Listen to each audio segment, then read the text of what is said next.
Fala pessoal, tudo bom? Então que bom que você está por aqui. Só passando aqui para dar um lembrete para vocês que os próximos vídeos que vocês vão ver são de uma live que eu fiz aqui de um evento no ano 2025 e esse evento vai casar muito com o que a gente vai ver aqui no nosso curso de Fundamentos de Cloud para Análise de Dados, tá bom? Então os próximos vídeos eles vão ser vídeos bem práticos, foram retirados dessa live, então acompanha aí todo o material, ele está disponível no nosso repositório e todos os links vão ficar sempre na descrição do vídeo. Se você tiver perdido, dá uma olhadinha na descrição do vídeo, tá bom? Beleza?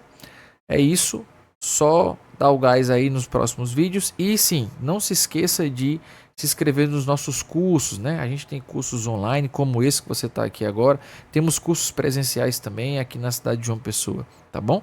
Beleza? Só esse recadinho aí e vamos pro vídeo. Valeu, abraço.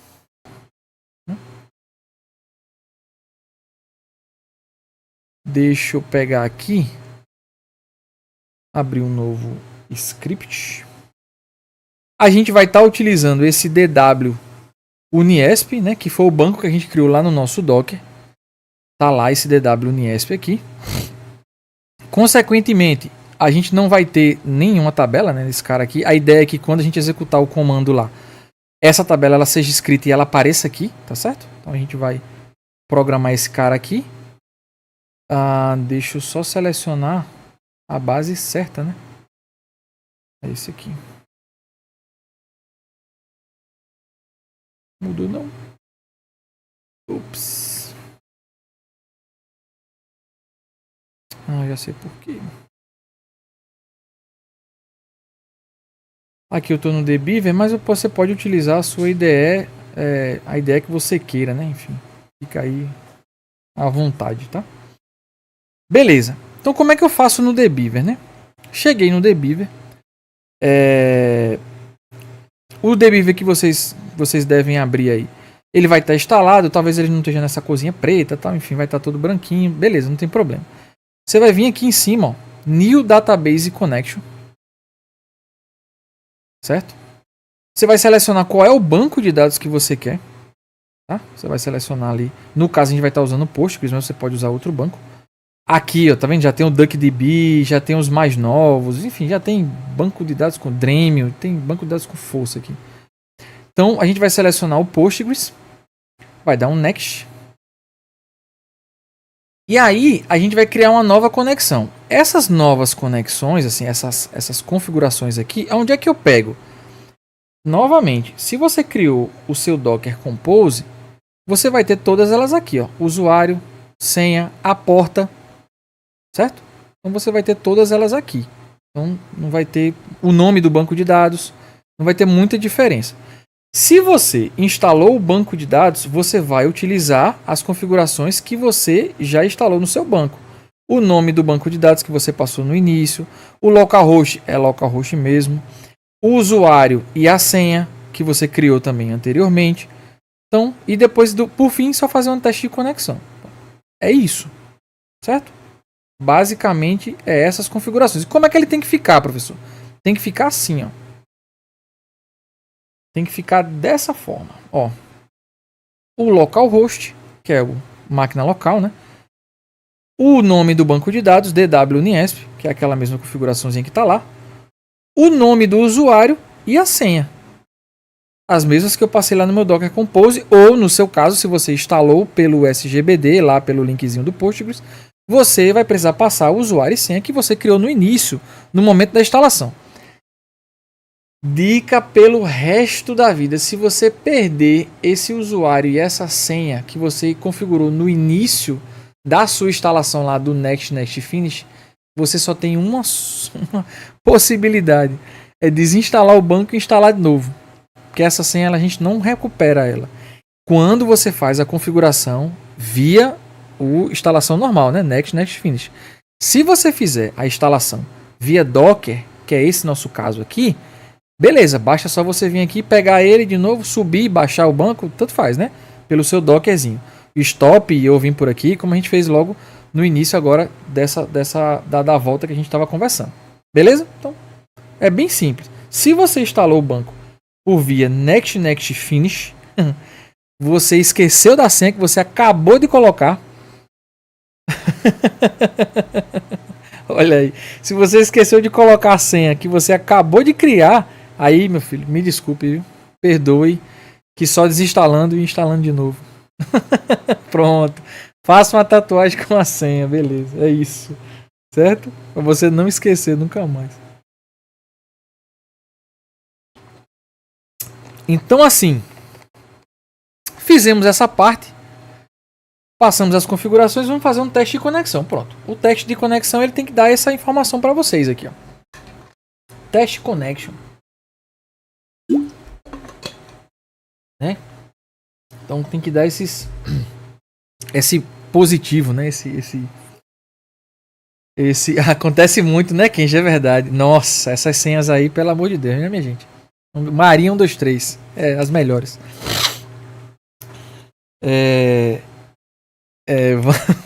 Vamos lá. Beleza, a gente já fez aqui. Temos o nosso banco de dados conectado. Ele vai ficar com esse joinha aqui, ó, esse checkzinho de beleza. Se você quiser abrir, aqui eu tenho outras bases, tá? Então não se preocupem com relação a essas bases. É só bases que eu uso tipo no dia a dia para estudar, para dar aula, enfim, lá no Niesp. E aqui a gente vai usar esse DW Niesp. Então eu clico aqui na setinha para baixo, ele vai me abrir dessa forma. Eu vou ver os esquemas. A gente não vai entrar nesse contexto de esquema, ambiente, parará, para não confundir muito a cabeça de vocês. E a gente vai ver as tabelas agora. A ideia é que a gente vai rodar.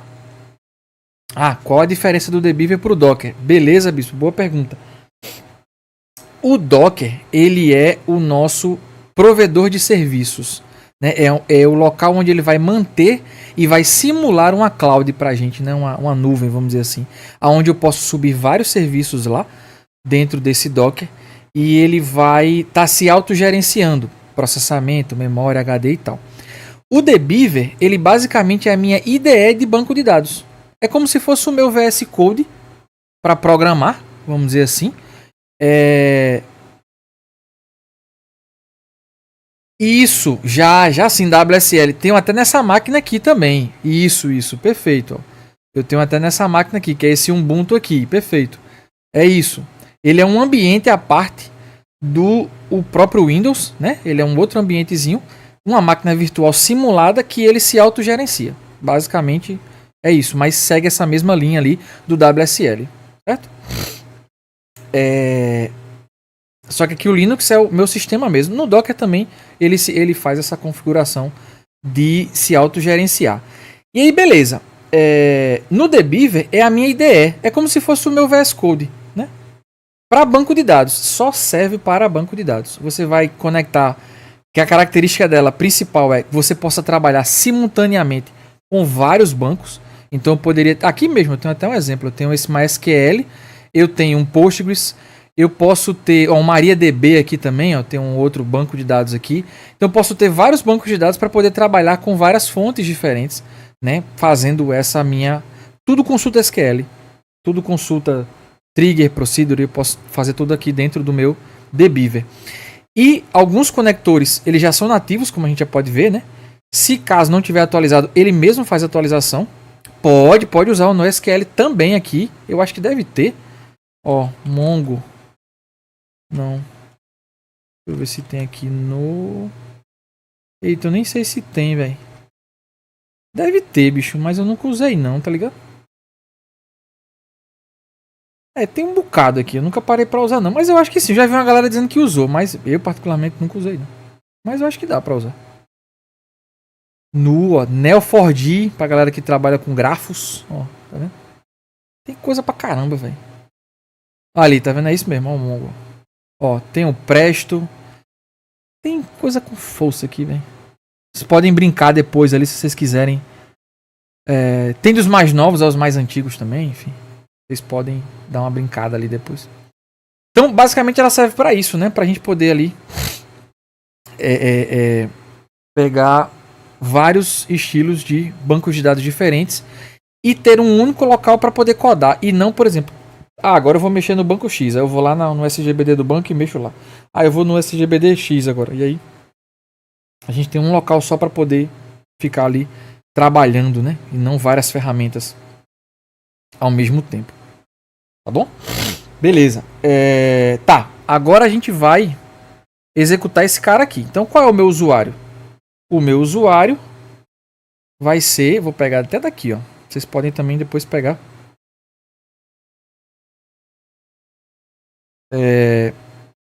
Para vocês aí. Então, o usuário vai ser Postgres, a senha, eu acho que também é Postgres. Eu não tô lembrado agora. E o localhost 5432 e o nome do banco, né? Então, nome do banco DW Uniesp. Vamos passar essa configuração aqui e vamos ver se ela vai executar. Ó, ele já executou. Ele já criou ali um engineer para me conectar ao banco, né? Estamos com problema no arquivo de extração. Tá. Qual é o problema? Pode usar o NoSQL ou é outra área? Não. Assim, pode usar o NoSQL também, não tem problema. Porque a gente consegue garantir ali. Não tem como saber de onde vem as estruturas, né, de dados e tal. Mas você pode utilizar também. Geralmente, o NoSQL, por exemplo, que seria um JSON ali e tal, alguma API que venha, né, descentralizado, vamos dizer assim, não tem relacionamento. Geralmente a gente pega esse cara como se fosse pegando esse CSV aqui e salva ele no banco de dados relacional, né, para ter essa estrutura de relacionamento ali, né? Por que salvar no banco de dados relacional? Porque geralmente, e aí é uma dica que eu tô vendo nos últimos meses, é que muita gente de negócio... Ah, tá, beleza, a gente vai ver esse ponto aí, Gabs, rapidinho. Muita gente de negócio começa, além daquele visualizador ali, tá? Começa por exemplo, da galera de negócio, vai começar a pegar um Power BI da vida, né? Começar a brincar ali com o Power BI e tal. Só que depois o próximo passo pro Power BI ele já pega um processo de, como eu posso dizer, de banco de dados, né? Então, a pessoa começa a aprender ali um SQL e tal. Num dos projetos que eu estou trabalhando atualmente, a gente pega uma query que o próprio pessoal de negócio manda para a gente. Olha só, eles mandam uma query de banco de dados para que a gente consiga criar a pipeline e colocar lá no processo que eles estão utilizando, entendeu? Mas a query em si vem deles, né? Então, eu acho que esse já seria o próximo passo. Tá, vamos lá. Gabs, problema na instalação das dependências. Beleza. Quais dependências? Algumas dessas aqui. Se for algumas dessas aqui, o que você pode fazer? Você vem aqui no seu terminal e faz aquele famoso pip install, né? O nome da Pandas, por exemplo. Caso você não tenha na máquina de vocês, tá? Se você quiser rodar no seu próprio código, você coloca aqui essa exclamaçãozinha para ele poder executar como se fosse um terminal, tá certo? E isso é porque não existe o Pandas na sua máquina. Aí você tem que instalar o Pandas na sua máquina, certo? Então, por exemplo, como eu falei, ou no terminal, ou aqui, ó, só você pode fazer isso no terminal ou você pode fazer aqui no seu código. Você faz um pip install. Isso aí, beleza. Pip install nas bibliotecas. Beleza, Jonathan. É isso mesmo. Johan, enfim. Eu acho que eu disse o nome certo. Beleza? É isso. É fazer o pip install nas bibliotecas que vocês vão utilizar. Caso pronto, se não estiver identificando, possivelmente você tem que reiniciar o seu VS Code. Que delícia. Ou reiniciar a máquina, né? A gente está falando de Windows. Beleza? Tá. Então já fizemos aqui a nossa engenharia. Sim, conectei com o banco. E agora vamos tentar executar esse cara aqui. Só para a gente entender, né? Basicamente, essa função está pegando a variável, que é o meu data frame, e usando a função toSQL, colocando lá uma tabela chamada filmes Marvel, filmes DC Marvel, criando a engineer, que é esse cara aqui, né? Através dessa conexão, o index do tipo false, e se ele existir, ele vai fazer um replace. Então, se já existisse lá, ele ia fazer um replace para dos dados, né? Então ele ia sobrescrever, basicamente isso, né? Olha, a galera comentando. Eu gosto quando vocês comentam assim, eu acho massa. Eu vou parar aqui. Enquanto vocês estão configurando aí algumas coisas. Ó. Show! Aí deixa eu ver aqui. Maravilha. Engenharia de dados é bom porque não lida tanto com o cliente. Isso. Aí também tem essa questão de você lidar ou não com o cliente. Geralmente você lida, quem é engenheiro, você lida mais com a galera técnica, né? Ou você lida com o analista, ou você lida com o cientista. O engenheiro de machine learning, você pode ali, dependendo da sua equipe, você lida mais com o pessoal técnico, né? No nosso caso aqui, a gente vai fazer essa parte final ali dos dashboards, que é uma característica do Analytics Engineer, né? Que é como se fosse um engenheiro de machine learning, saca? Que ele entende da parte de machine learning, ele entende daquela parte ali dos modelos e tal. Precisa entender também das regras que ele vai aplicar, se tem regras de inferência de negócio ou não. Mas também ele entende ali da parte de engenharia, né? Entendo, bacana, mas voltando, você tem ideia de que um machine learning de engenharia, né? Um engenheiro de machine learning faz? Pronto. Basicamente, ele vai tomar conta da engenharia para projetos de ciência de dados. É isso que ele faz. Ele vai tomar conta das pipelines, porém, ele tem um skill que um engenheiro de dados não tem, que é o entendimento da área de ciência de dados, que são os modelos. Por exemplo, eu não sei, sendo bem sincero, eu sou engenheiro de dados, mas eu não sou engenheiro de dados de machine learning. Por quê? Porque eu não sei de modelo preditivo. Eu não entendo como é que funciona essa parte. O que é uma inferência, sei lá, modular, não sei nem se existe esse nome, tá ligado? E por incrível que pareça, eu tô fazendo mestrado justamente para aprender mais essa parte, né? De IA, de não sei o que, então eu tô mais nessa parte ali, né? Então, esse ponto do engenheiro de machine learning, ele converge nesses pontos de engenharia que a gente está tratando aqui, porém que a skill dele a mais é entender de modelos, entender de análises preditivas, entender mais de análises exploratórias, saber aqueles que eu acho fantástico aquele negócio, que é aquelas bolinhas que fica assim, aí tem lá um outlier, tá ligado? Entender daquilo, saca? E isso. Tudo isso aí, meu velho. Estatística, essas porra. Isso, agora é isso, tá ligado? Então, essa é o. Mesmo que ele não seja de fato um cientista e vá só mexer com isso, para ser um engenheiro de machine learning, ele precisa ter essa skill. Sacou? Boa. Pronto, FIAP, eu tinha pesquisado quando eu fui fazer o meu MBA, eu tinha pesquisado a FIAP para poder fazer, se eu fazia um outro MBA ou se eu fazia um mestrado.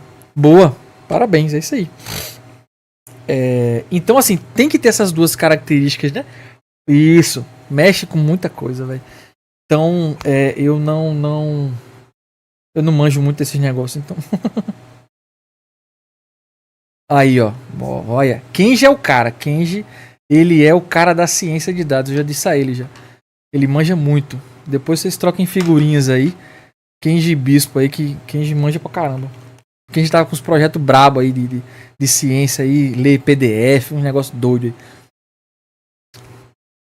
Então depois vocês brincam aí. Essas áreas de vocês aí, eu deixo pra vocês. Eu só faço e dizer o caminho inicial e depois vocês vão brincando. Bora lá que tá chegando a hora do almoço. Vamos pelo menos tentar deixar a nossa base pronta para o período da tarde.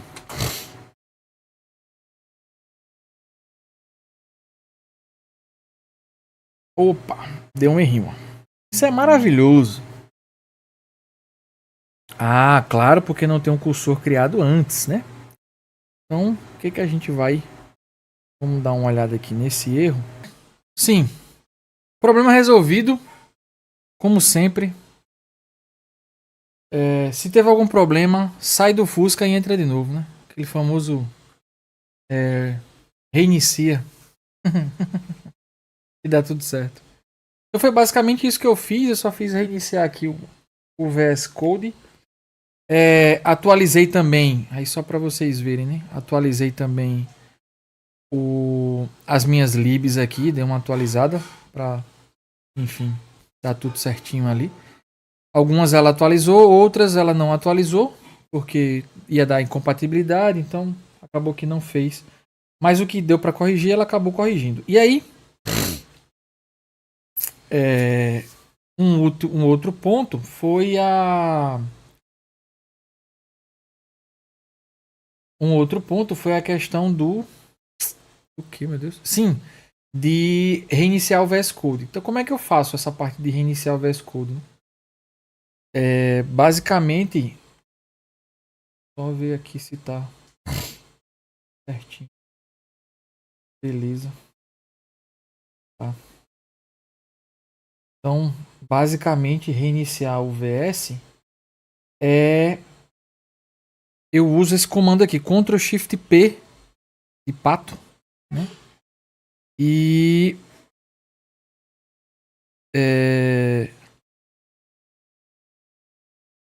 esse Ctrl Shift P de pato aqui. E consequentemente eu executo esse comando aqui, ó, developer reload window, né? E aí ele dá um refreshzinho no meu VS Code, né? Uma confirmação, né? Fiz aqui, certo? Eu vou só colocar essa partezinha aqui, vou até copiar aqui o comandozinho. Eu vou colocar esse cara aqui, que aí, mas não é obrigatório, tá? Eu vou deixar ele comentado, que aí vai que alguém caramba.